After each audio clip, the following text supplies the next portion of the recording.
최근 금융시장 상황에 대해 살펴보고 투자 전략에 대해서 고민해보는 시간입니다. 지난주 미국 주가 지수가 3월 이후로 처음으로 좀 큰 폭으로 하락을 했습니다. 테슬라가 고점 대비해서 한 20% 하락했다. 애플이 고점 대비해서 10% 하락했다. 이렇게 보면 굉장히 큰 하락처럼 보이긴 하는데 사실 테슬라 같은 경우에는 그 전주에 3주 정도 동안 주가가 한 80% 정도 올랐어요. 그러니까 액면 분할한 가격 기준으로 270달러에서부터 500달러까지 불과 3주 만에 올라갔거든요.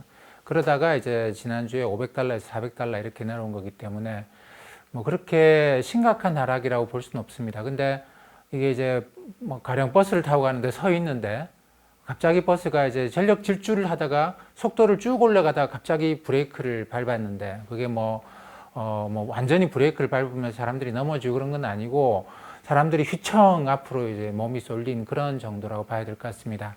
제가 주간 단위로 보니까 나스닥 지수가 주간 단위로 한 3.2% 정도 지난주 하락을 했어요.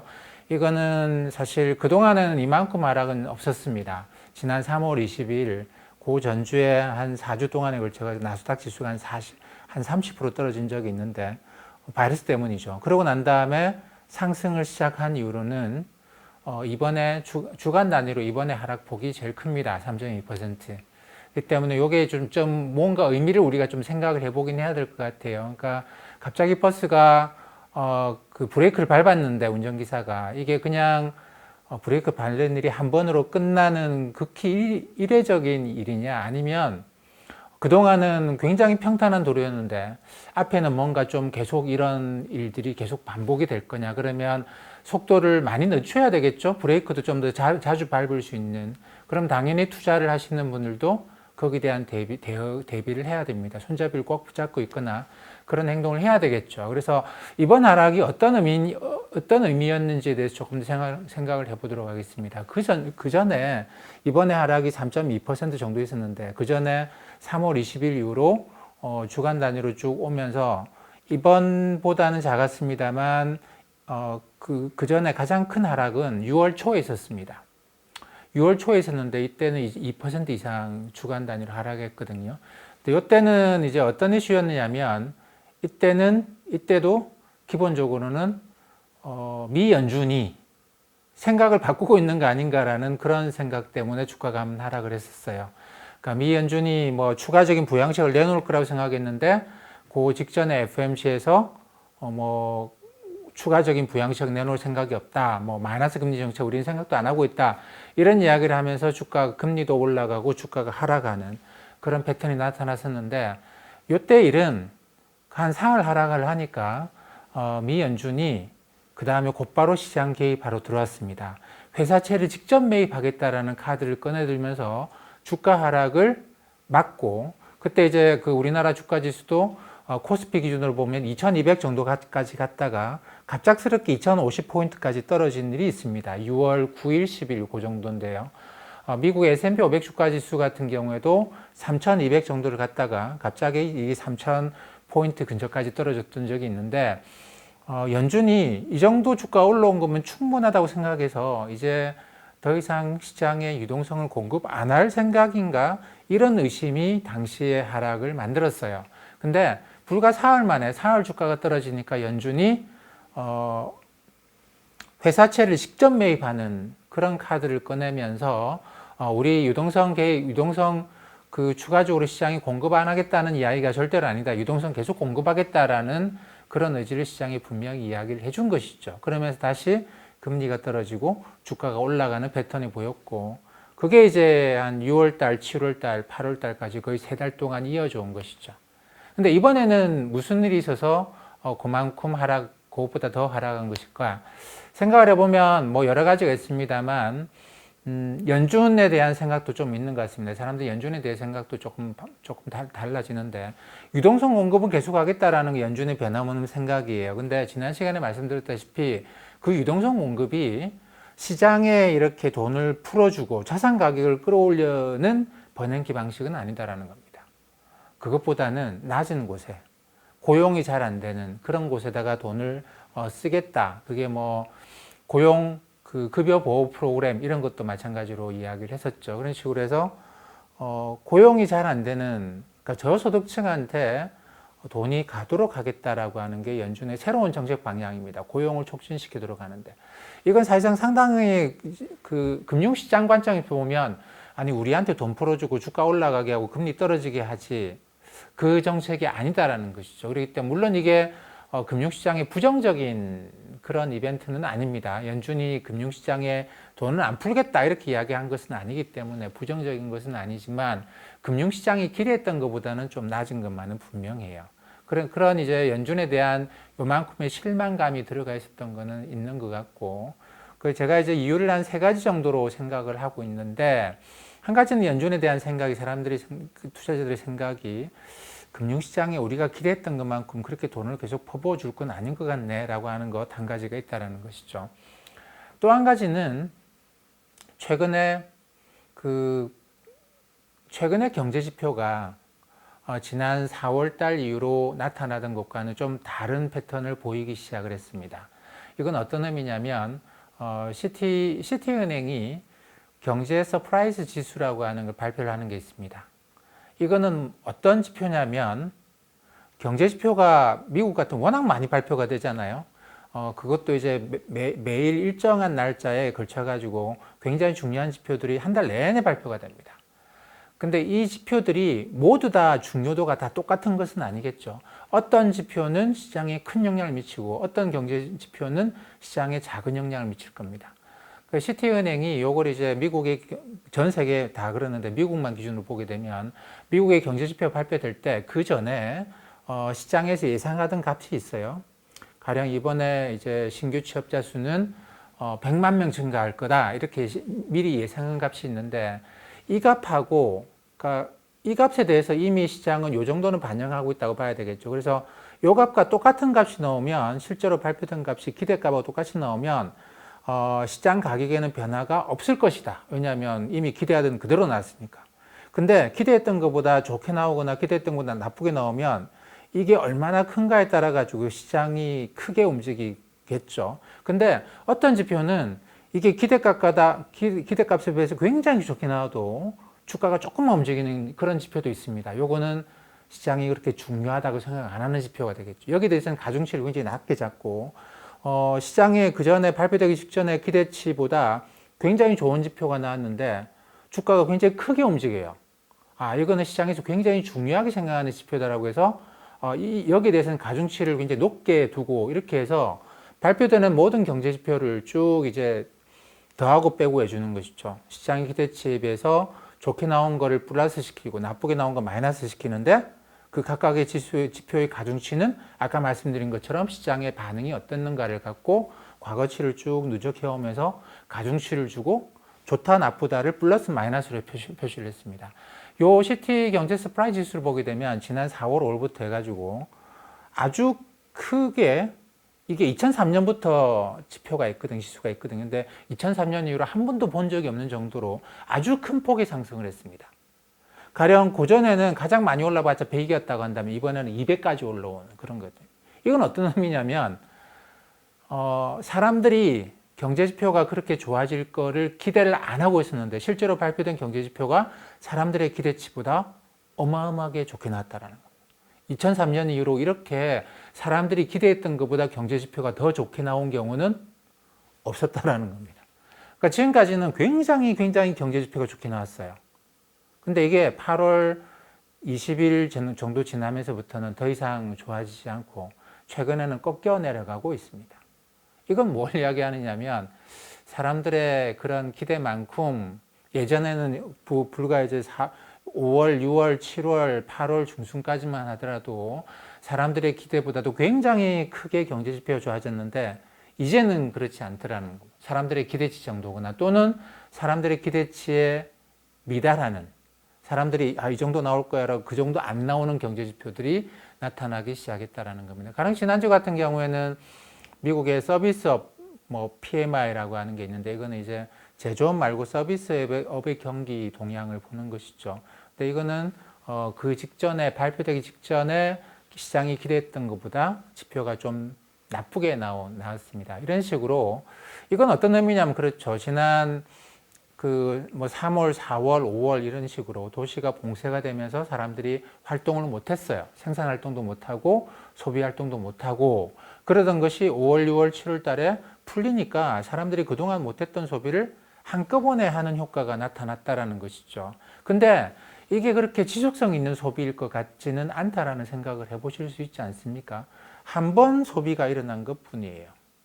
그러고 나면 이게 이제 흔히 이걸 그 이연된 수요라고 해가지고 펜트업 디맨드라고 표현을 하는데 이 펜트업 디맨드가 쭉 끌고 가는 게 아니고 요게 몇 달 만에 끝나고 있는 것인지 모른다라는 겁니다. 우리가 아직 확실하긴 잘 모르지만 최근에 미국에서 나오는 경제 지표들을 보면 뭐 전 세계적으로 비슷해요. 한국도 비슷하고 전 세계 비슷한데 이게 사람들이 활동을 못 하다가 여러 명 활동을 하면서 그 전에 비해서 엄청나게 빠른 속도로 소비를 증가시켜 가더니 이게 더 이상은 그렇게 소비를 왕성하게 하지 않고 요 펜트업 디맨드, 이연된 수요의 확장은 거의 끝나가는 단계다라고 하는 게 시티 경제 서프라이즈 지수가 이야기하는 그런 의미다라고 봐야 될 것 같습니다. 그러다 보니까 그동안은 왜 주가가 저렇게 고속도로에서 질주하듯이 달려왔느냐? 경제지표가 좋았어라고 이야기할 수도 있습니다. 그것도 그냥 경제지표 그냥 좋은 게 아니고 사람들이 생각하는 것보다 더 좋았다. 그것도 엄청나게 사람들이 생각하는 것보다 이렇게 좋았던 적은 없었다라고 그렇게 볼 수 있는데 이 주가라고 하는 걸 어떤 시각에서 바라보면 이렇게 볼 수 있습니다. 사람들이 지금 주가는 무엇을 이야기하는가? 사람들이 그렇게 기대하고 있다는 거예요. 다른 경제지표로 보면 경제지표가 이 정도 나올 거라고 기대를 해서 지금 주가가 거기다라는 겁니다. 근데 경제지표가 사람들의 기대보다 더 좋게 나오면 주가는 지금보다 더 올라가고 경제지표가 사람들의 기대치보다 나쁘면 주가는 더 여기서 더 낮아지지 않겠는가.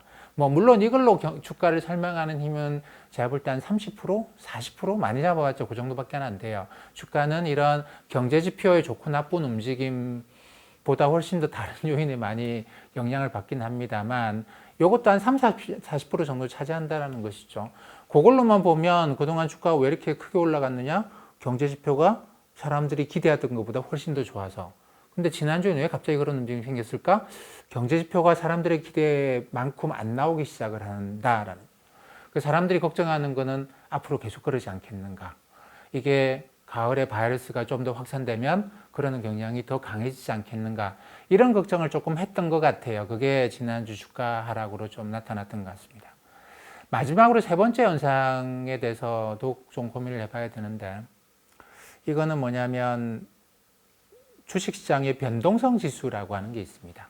제가 오늘 좀 경제지표나 이런 지표에 대해서 몇 가지 말씀을 드릴 건데 좀 전에 이야기했던 그는 시티 경제 서프라이즈 지수 이거 말씀드렸죠. 그리고 지금은 이제 빅스라고 하는 변동성 지수에 대해서 말씀을 드리도록 하겠습니다. 여기 대해서는 뭐 많이들 들어보셨을 것 같아요. 주식 하시는 분들 같은 경우에는 미국 주식시장의 변동성 지수 빅스 이런 거 VIX죠. VIX인데 이 빅스라고 하는 것에 대해서 조금 들어보셨을 것 같습니다. VIX는 이제 볼러틸리티 인덱스라고 하는 건데 변동성 지수인데 요거는 주식시장이 얼마나 올라가고 떨어지고 방향을 이야기하는 게 아니고 그냥 하루를 보면 올라갔다 떨어졌다 올라갔다 떨어졌다 하잖아요. 근데 이게 어떤 경우에는 굉장히 심하게 하루에 3, 4%씩 왔다 갔다 하기도 하고 어떤 경우는 하루에 0.2, 0.3% 왔다 갔다 하기도 하고 그렇습니다. 근데 어떤 경우에 이렇게 변동성이 작고 어떤 경우에 변동성이 크냐면 주식시장의 격언에 주가가 올라갈 때는 계단을 타고 올라가고 떨어질 때는 엘리베이터 타고 내려온다는 이야기가 있습니다. 주가 올라갈 때는 살금 올라갔다가 변동성이 작게 올라간다는 거죠.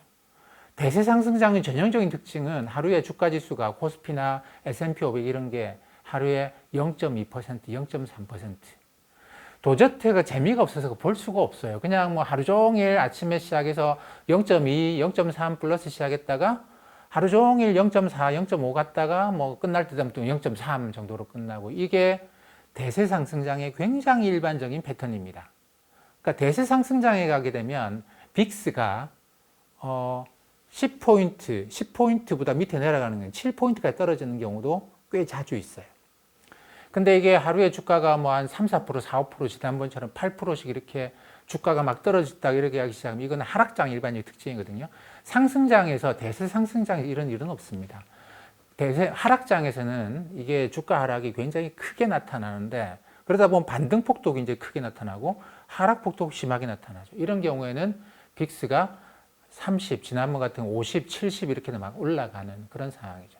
근데 그동안 주가가 이렇게 올라왔으면 그것도 사상 최고치를 막 뚫고 올라가면 보통 빅스가 10포인트, 안만 그래도 한 14, 15 이 정도까지 내려와야 되거든요. 내려와야 되는데 왜냐하면 상승장이니까 그것도 사상 최고치를 뚫고 올라가는데 근데 이 빅스 지수가 안 내려와요.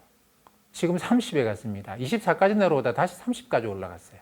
근데 요거 계산은 보통 어떻게 하느냐면 하루에 주가가 1% 왔다 갔다 한다고 치죠. 1% 왔다 갔다. 그러면 하루 변동성 1%. 1년을 뭐 영업일수로 따지면 주식시장이 열리는 일수로 따지면 한 250일이라고 치죠. 한 250일. 그러면 하루에 1%씩 왔다 갔다 한다고 하면 1년으로 따지면 이게 몇 퍼센트는 왔다 갔다 할까요? 하루에 1% 왔다 갔다 했으면 1년이면 이것보다 훨씬 더 크겠죠? 그러면 1% 왔다 갔다 하는 게 250일이 있었으니까 그러면 250% 왔다 갔다. 방향성은 없다고 일단 생각하고요. 떨어질 수도 있고 올라갈 수도 있다고 치면 그럼 250%나 왔다 갔다 하느냐? 그건 아니죠. 그건 아니고 이게 올라가는 날도 있고 떨어지는 날도 있고 하기 때문에 이게 외부 간섭 때문에 상쇄가 될 겁니다. 떨어지는 거 올라가는 게 상쇄되면서 하루에 1% 왔다 갔다 하는 움직임이 1년이면 250% 왔다 갔다 하는 것은 분명히 아니에요. 근데 여기에 우리가 일반적으로 그 금융공학 쪽에서는 뭐라고 이야기를 하느냐면 물리학에 빛을 쐈을 때 거리가 멀어짐에 따라서 빛의 밝기를 계산할 때 보통 제곱근을 쓰잖아요. 그죠? 거리가 멀어짐에 따라서 제곱근을 써서 빛의 이제 밝기가 줄어든다고 이야기를 합니다. 이와 마찬가지로 하루에 1%씩 주가가 오르내리는 변동성이 있을 때 1년 250일이면 곱하기 250을 하는 게 아니고 250에 제곱근을 씌워요. 그러면 이게 한 15.8, 16 정도가 나옵니다. 250에 2분의 1승은 한 16 정도가 나오는데 그래서 하루에 한 1% 정도의 변동성이 있다고 치면 1년의 변동성은 16% 정도라고 보는 것이죠. 하루에 이게 2% 오르락내리락 하는 정도의 변동성이다 라고 하면은 이거는 한 32. 그러니까 빅스가 30이라는 이야기는 하루에 한 2% 오르락내리락 할 수 있다. 그런 상태가 되면 30이 됩니다. 지난주 같은 경우에는 S&P 500도 그 정도를 넘어섰죠. 하루에 뭐 3%, 2%, 3%씩 왔다 갔다 했기 때문에 그렇게 되면 빅스가 한 30이 되는데 근데 이제 대세 상승장에서는 하루에 이게 1% 오르고 떨어지는 일도 힘들어요. 하루에 0.5% 그 정도가 됩니다. 그러다 보니까 제가 아까 말씀드린 것처럼 대세 상승장에서는 빅스가 뭐 7, 8 이 정도까지 떨어진다라는 겁니다. 그리고 과거 평균치를 쭉 보면 이 빅스는 1990년부터 계산을 하고 있는데 과거 평균치를 쭉 보면 20이 안 돼요. 20이 좀 안 됩니다. 이 때문에 뭐 그동안 올라갔던 적도 있고 뭐 2008년 금융위기를 겪기도 했고 했는데 평균적으로 보면 20이 채 안 되는데 이번에는 주가가 대세 상승장 같아 보였고 그리고 사상 최고치를 치고 올라가는 장이면 이게 최소한 15까지는 내려와야 되는 거 아닌가라는 건데 이게 20 위에 계속 머물다가 지난주에는 30위로도 튀는 그런 움직임이 나타나더라는 겁니다. 이거는 뭐냐면 이거는 빅스는 주가 지수에서 계산하는 건 아니고요. 주가 지수를 갖고 거래하는 옵션을 갖고 계산을 합니다. 옵션 시장에서 변동성을 갖고 계산을 하는데 물론 이 옵션의 기초자산이 S&P 500이기 때문에 S&P 500 주가 지수의 변동성을 반영하긴 하죠. 근데 이 옵션이라는 건 좀 발생 상품이 다르다 보니까 변동성이 좀 크게 나타나기도 작게 나타나기도 하는데 이게 의미하는 바는 뭐냐면 옵션 시장에서 베팅이 강하게 들어가고 있다는 거예요. 상승 쪽 베팅도 강하게 들어가고 있기 때문에 이런 일이 발생하겠죠. 하락 쪽 베팅도 강하게 들어가 있다. 이 현물 시장에서는 베팅이 그렇게 심하진 않은데 옵션 시장에서는 베팅이 상당히 강하게 들어가고 있다고 봐야 됩니다. 그래서 이제 제가 보니까 그 지난주 주가 하락하기 일주일 전에 그 일주일 전부터 옵션에서 갑자기 변동성이 높아지기 시작해요. 주가 지수가 막 사상 최고를 치고 올라가는데 그러면 변동성이 내려와야 되거든요. 근데 치고 올라가는 좀 특이한 현상들이 나타나기 시작했습니다. 그러면서 이제 주가 하락하니까 빅스가 30을 넘어섰는데 이게 저도 상당히 좀 의아하다고 생각을 했어요. 이렇게 사람들이 배팅을 심하게 하나? 누가 이렇게 하지? 근데 이제 주말에 보니까 뭐 저기 손정희 펀드에서 이게 새롭게 옵션을 굉장히 과감하게 옵션 저기 매수 매도 옵션 트레이딩을 엄청나게 많이 한다. 시장 전체를 움직일 정도로 많이 한다. 이게 원래 그 비전 펀드에서 원래 그렇게 하는 건 아니었는데 얼마 전에 이게 뭐 새로운 부서를 만들면서 여기서 시장 전체를 움직일 만큼 뭐 400억 달러, 500억 달러 정도의 옵션 매수를 레버리지를 이렇게 들어가면서 한다고 했는데 이런 식으로 최근에 옵션 시장에서 미국 옵션 시장에서 상당히 여러 군데에서 배팅을 좀 심하게 하고 있는 것 같아요. 그러다 보니까 시장 전체의 변동성을 좀 키우고 시장의 불안감을 좀 더 커지게 하고 뭐 이런 효과가 나타났던 것 같습니다. 그래서 변동성 효과 분명히 좀 있었던 것 같아요. 그래서 우리가 지금까지 제가 말씀드린 걸로 이제 우리가 뭘 지켜봐야 되겠습니까? 빅스 지수. 요게 30 올라가 있다가 지금 32로 치고 올라가다가 30 정도로 와 있는데 갑작스럽게 시장이 무슨 변화를 보인다 그러면 빅스 값이 움직여요. 근데 시장이 대세 상승에 들어갔기 때문에 나는 안심하고 그냥 주식 냅두고 안 봐도 되겠다라고 하는 거는 그런 거는 이제 빅스 지수를 보고 알 수 있습니다. 빅스가 20m로 내려온다. 그럼 뭐 웬만해 가지고는 이게 시장이 한 번에 부러지지는 않겠네 이렇게 생각해 볼 수 있는데 빅스가 20 위에 있다. 아직까지 조금 시장이 불안한 단계다라고 봐야 될 것 같고 30을 넘어서면 지금 정도의 불안감이 30 정도예요. 빅스 지수 30 정도. 아까 말씀드린 것처럼 이 단계에서는 하루에 주가가 2% 오르락 내리락 할 수 있다라는 겁니다. 그렇기 때문에 물론 뭐 근데 주로 떨어지는 쪽으로 주가 하락폭이 좀 크게 나타나겠죠. 그렇기 때문에 우리가 빅스 지수도 주식 투자를 하는데 하나의 보조적인 지표로서 다른 사람들은 지금 시장에 대해서 어떻게 생각하지? 그게 빅스에 나와 있다고 보면 됩니다. 주가 지수에 나와 있는 게 아니고 거기에 빅스로 나타나는 사람들이 다들 주가가 잘 올라가고 있고 지금 뭐 크게 올라가진 않더라도 꾸준하게 올라가는 상태라고 보는구나. 이럴 때는 빅스가 한 15 밑이라고 보면 되고 빅스가 20이면 뭔가 조금 불안하긴 하다 싶은 거고 빅스가 30을 넘어서면 지금은 뭔가 좀 뭐 사람들이 갈팡질팡하고 어디로 튈지 모르겠네. 주가가 어디로 튈지 모르겠네. 이렇게 판단하시면 될 것 같아요. 또 한 가지는 아까 말씀드린 것처럼 CT 경제 서프라이즈 인덱스가 있는데 앞으로 경제 지표가 사람들이 생각하는 것보다 근데 경제 지표 계속 좋게 나오면서 어떤 일이 생겼겠습니까? 경제 지표도 더 이상 좋게 나올 에너지를 소진해 가고 있어요. 그러니까 사람들이 많이 써버린 것이죠. 너무 많이 썼기 때문에 더 이상 쓸만한 게 별로 소비할 만한 게 별로 없는 거기도 하고 경제 지표가 계속 좋게 나오니까 투자자들의 기대치도 높아졌습니다. 그러다 보니까 이제는 예전에는 여기서 경제지표는 사람들의 기대치 이만큼 경제지표 이만큼 나왔는데 이제는 사람들의 기대치도 높아지고 경제지표도 이제 예전만큼 좋게 나오기도 어려워지고 이렇게 균형을 맞춰가고 있는 그런 상태라고 봐야 될 것 같아요. 그렇기 때문에 지난 어떻게 보면 4월, 5월, 6월, 7월, 8월 이 5개월 정도 동안 주가는 상당히 큰 폭으로 3월 23일부터니까 5개월이 좀 더 지났네요. 상당히 좀 큰 폭의 상승을 거둬왔습니다만 이런 큰 폭의 상승이 계속된다라고 기대하는 건 좀 어렵지 않겠습니까? 뭐 연준이 계속 돈 푸는데 그게 연준이 금융시장에 돈을 풀지 안 풀지 이걸 또 지켜봐야 되겠죠. 우리가 지난 6월 달에는 연준이 주가가 한 4월 떨어지니까 회사채 살게 시장에 유동성 넣어줄게 라고 해서 주가를 다시 끌어올렸는데 이번에도 그렇게 할지는 우리가 확인을 해봐야 됩니다.